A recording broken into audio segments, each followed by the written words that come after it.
Hello and welcome to Undead Gaming News, your one-stop shop for all things gaming. I'm your host Zombie, and first up this week we have some news from Software, as a new interview with Miyazaki revealed that the studio's next game is already in the final stages of development, but there's no word on what the game is actually going to be.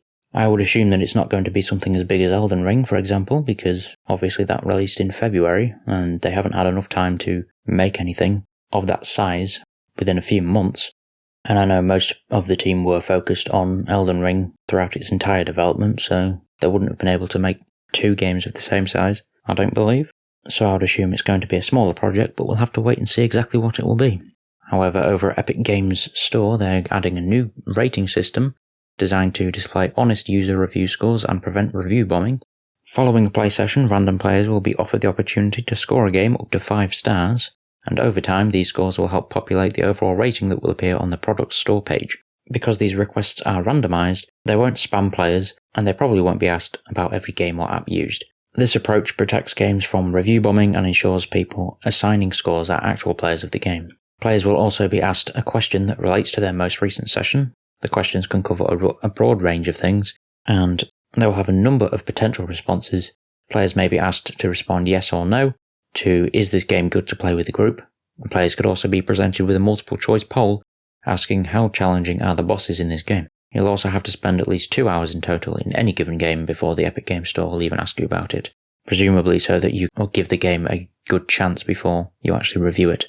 Also in the news we have Hideo Kojima, as he recently shared on Twitter that he had to shelve a game idea of his because it was too similar to a superhero TV series called The Boys, although he did say that it would have had different settings and tricks, and he was also thinking of having Mads as the lead. Obviously they're meaning Mads Mikkelsen, who he used in Death Stranding for one of his characters in that, but Mads is also probably most known for his role of Hannibal in the TV show. Over at Blizzard though, they've acquired Proletariat, and the news comes hours after Proletaria announced that it would be shutting down their Battle Mage Royale Spellbreak, which is set to shut down sometime in early 2023.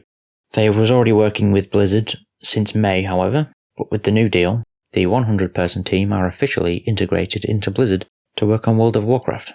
Also in the news, we have the Polish government are now providing free copies of This War of Mine, along with lesson plans on how to use the game in classrooms. The game can be downloaded straight from the Polish government's website, regardless of what territory you live in.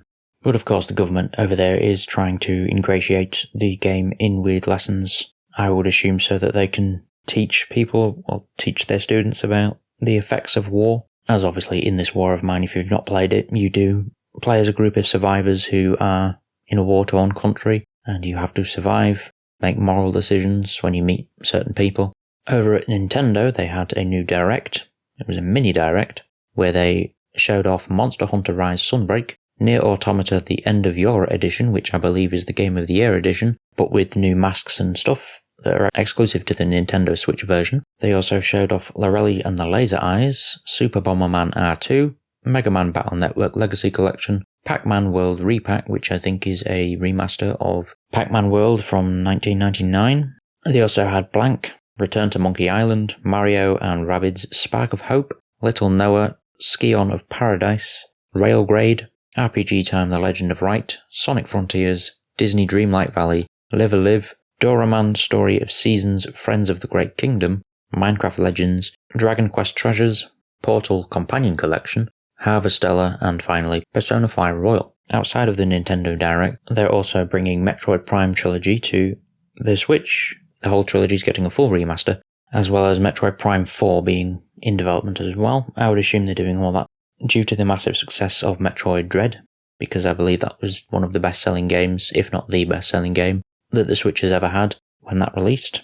Over on Sony's side of things though, we have the news that special editions of God of War Ragnarok and its release date were due to be announced in a PlayStation blog post with an accompanying trailer, and the blog post would have provided assurances that development was progressing well, and the promise of a gameplay reveal at a future date. But Sony decided to delay the announcement for some reason.